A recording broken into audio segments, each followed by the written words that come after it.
Welcome everyone back to the Seagull restoration part 4. I'll get right into it. So I'm just continuing on here with cleaning up all the edges, and I'm using 600 grit sandpaper, get all the nicks and scratches out.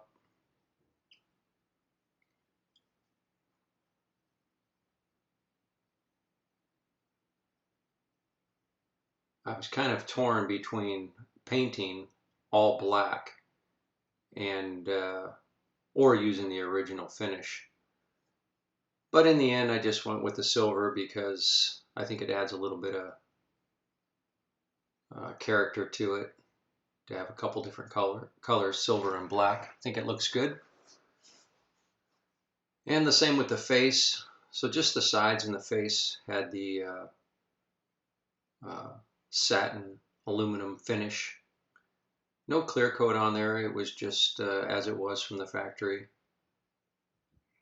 They just put a sanded finish on it, not a mirror polish. So now I'm just going to start cleaning the interior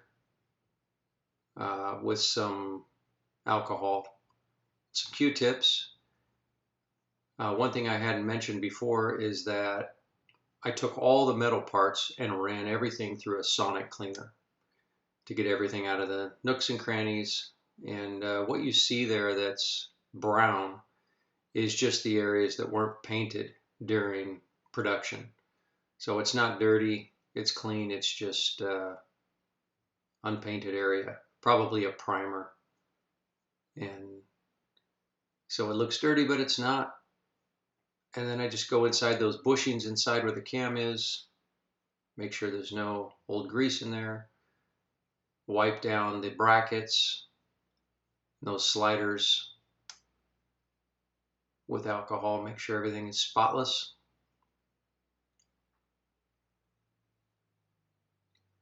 Now I'll start assembly of the focus mechanism. First with the bracket.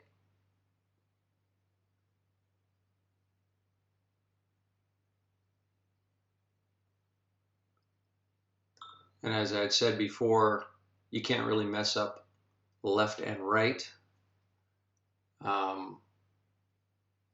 because of the way the parts are made. You can see which is top and which is bottom. So I'm just fitting these parts, make sure everything works correctly, and also looking for the contact points where I'll put the grease in. And there wasn't much in there to begin with, but there's a couple ribs in there that make contact with the brackets. So I'll put a little bit of grease in there. And now I'm just greasing the camshaft. And this grease I'm using, I ordered this stuff from Japan. It's camera grease. And there's really 3 types that I've seen. I'm sure there's more, I'm no expert. But there's one for helicoid, sorry. There's one for gears, and there's kind of like a general grease. And this is kind of their general. It's a little tacky, but it doesn't attract dirt, moisture, those types of things. So just right for this brass shaft. So I'm just checking the fit. It's nice and smooth.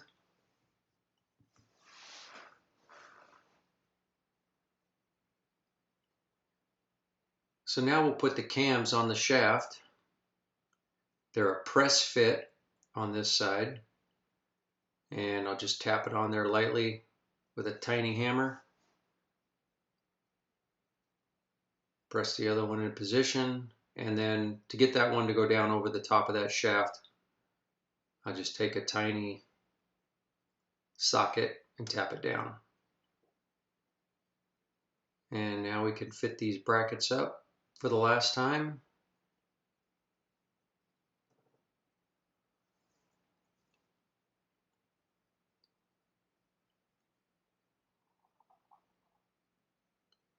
2 flathead screws here.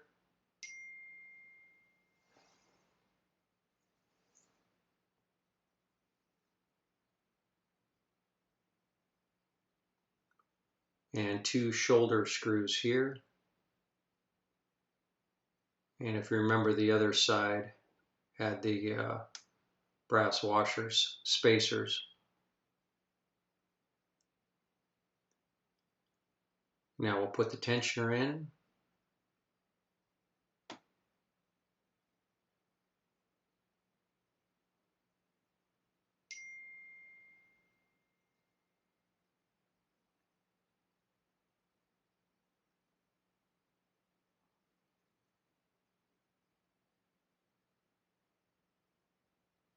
And switching to the other side here, I'll add some grease on this rib. And that's really about all it needed in this entire assembly, at least for the bracket assembly. And we'll screw down the guide plates. I never adjusted the those small plates that adjust the guide plate adjuster. I never touched those, and they fit back in there just like they were originally.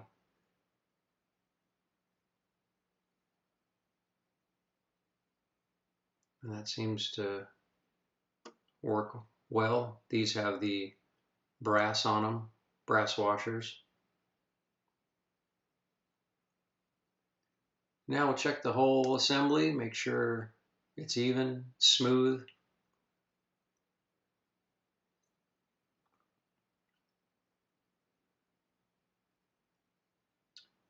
And the last tensioner.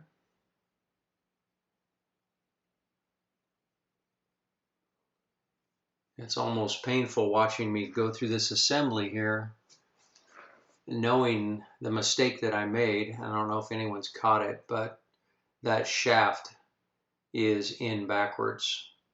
And a little bit later on, I will discover that when I go to test fit the side plates and realize that I put that in backwards. And they're a mirror image of each other, except for the fact that the focus wheel is on the opposite side. And so I end up having to take this all apart and turn the shaft around. But for the purposes of assembly, I just filmed this part so you can see how it goes back together. But basically it's just remove the plates, turn the shaft around, and put the plates back in. So I didn't want to bore everyone with that.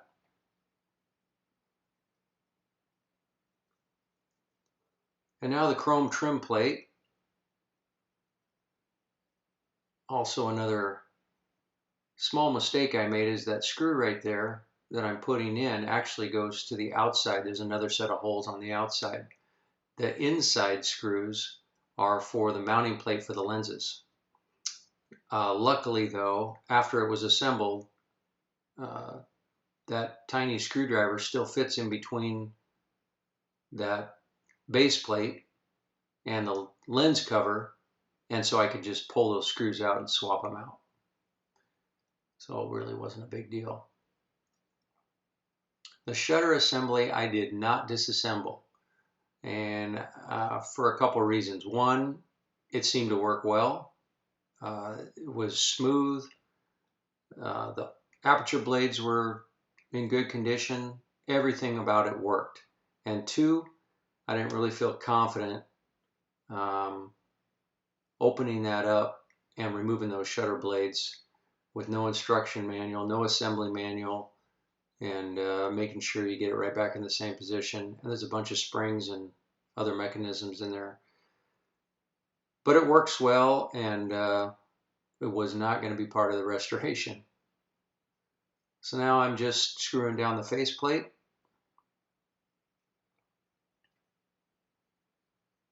Four screws.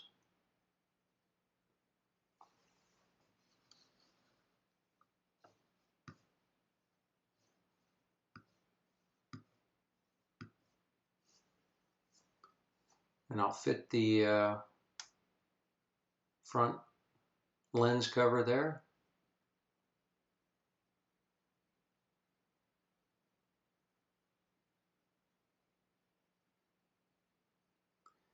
still not painted yet, and I do end up painting that off camera. And as I mentioned before, I used Duracoat, which is actually a finish used for refinishing firearms. It's a two-part epoxy paint. It's extremely durable, and I wanted to use something that was going to last for a long time, so it's a Duracoat finish that's on there. And I used the closest color I could find, or sheen rather, which is just a satin black. Now this spring was an absolute bear. It took me about a half an hour to figure out how to get that spring on there. Of course, I knew how it went on there, but just to get it on there.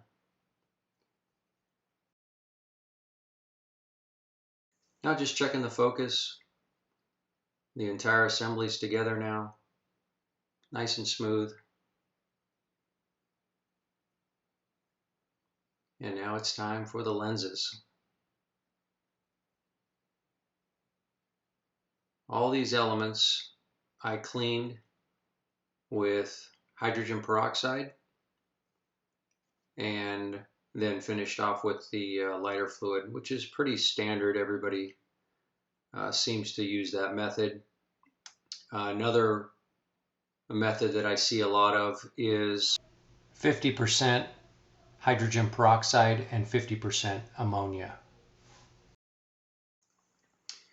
And I've had luck with just a hydrogen peroxide, so I haven't used the ammonia and did not in this project. And as I had said before, the one element that had the fungus was the outer taking lens. So I let these sit for about 20 minutes in the solution, and then I just wipe them off.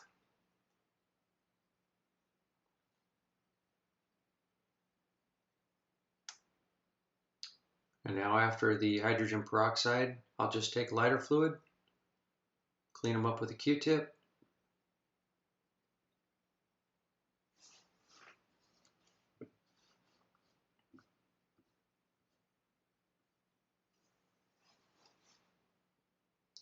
and it looks great.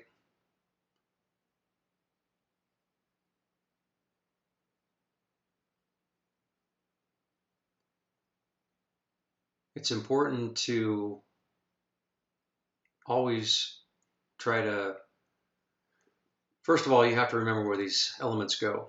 I mean, they only go one way, they only fit in one exact spot. They can be reversed easily. You can forget which way. Some of these lenses are the same on the front and back. Some of them have to be indexed in a certain way. So it's best to take notes, draw pictures, whatever it takes to make sure that they go in the exact same position they came out. Anything other than exactly the way it was set from the manufacturer, and you will not have an image. And this one also came out perfect. So I'm going to put this assembly together while it's clean and fresh. And those two lenses, the space in between, I won't have to touch them again.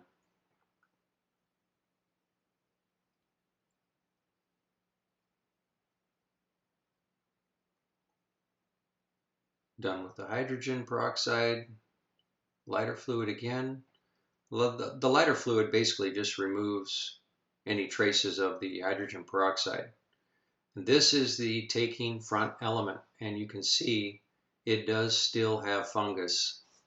It's better, but it still has some fungus, and it's going to have to go in the solution again, which I do that, and it gets much better. But unfortunately, that's the only that was the only one that had any issue. But I don't think that will affect image quality.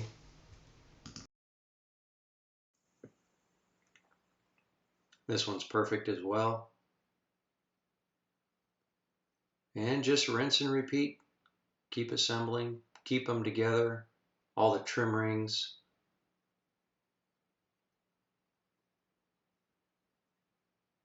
It's really easy to get yourself confused which one went where, and most of these lenses were the same size. 4 of them were anyways. A couple different styles, but mostly identical. This one had a little dust on it, but perfectly clean. Now inside, there's a retainer ring on the inside of the outer housing. So I'm removing that just so I can get the dirt and grime out of the ring. And there really wasn't any, but I just did it anyways to make sure I was thorough.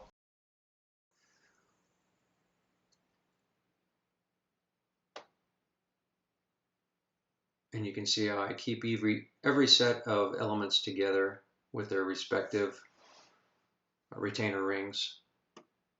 And I also set everything down in the same direction that it came out. I face everything up. And this is the front element of the viewing lens. And it was perfect. And now I'll put that assembly together. And it's nice and clear. This one had just a touch of fog in it, but it just came off very easily. So now on to the mirror. And this mirror was a mess. A lot of staining, fungus, fog, it had everything. So I'm just going to pour well, I'm not going to pour it, the hydrogen peroxide on here to get started. Just wet it with a Q-tip, or wet the Q-tip, and then we'll start with that.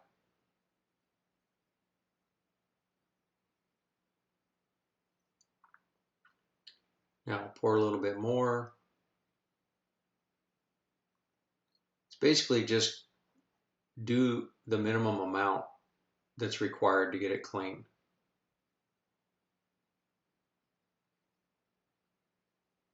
You don't want to keep cleaning and cleaning and cleaning. And it came out pretty well, but I'm going to pour this directly on here and I'm going to let it sit for a while, another 20 minutes, I believe.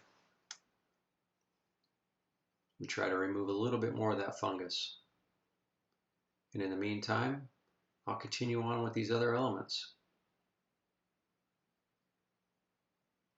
And this is one of those elements that are a mirror image front and back. But if it was reversed, it would not work. And it's perfect.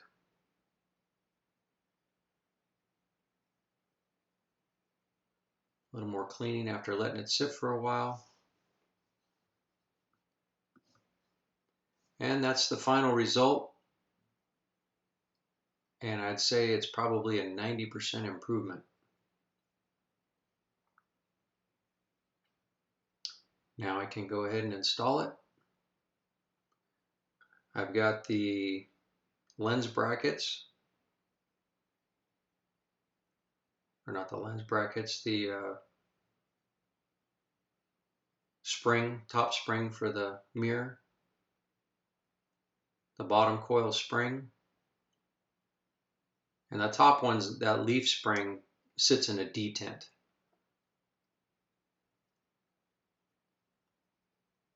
To offer some shock absorption.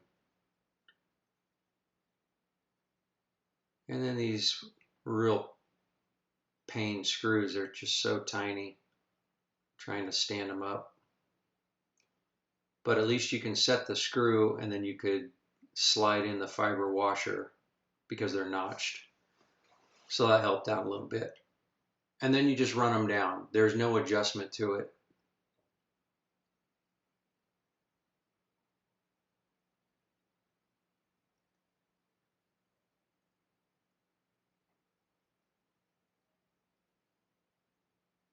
And if you push on that, you'll feel the spring action. It's probably just a few millimeters.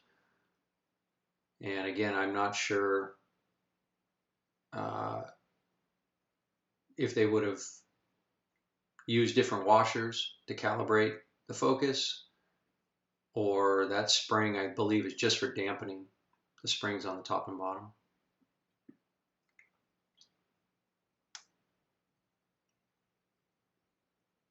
So now I can put in the rear element.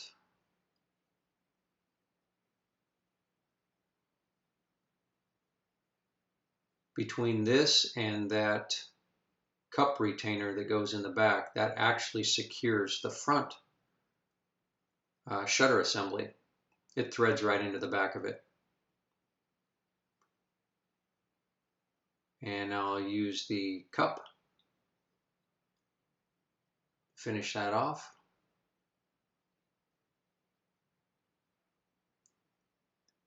And then the lens spanner to snug it up.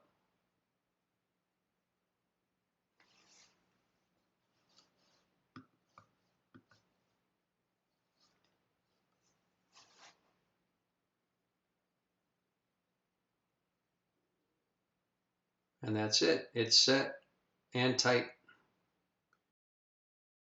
Thanks for watching, and I will see you in part 5.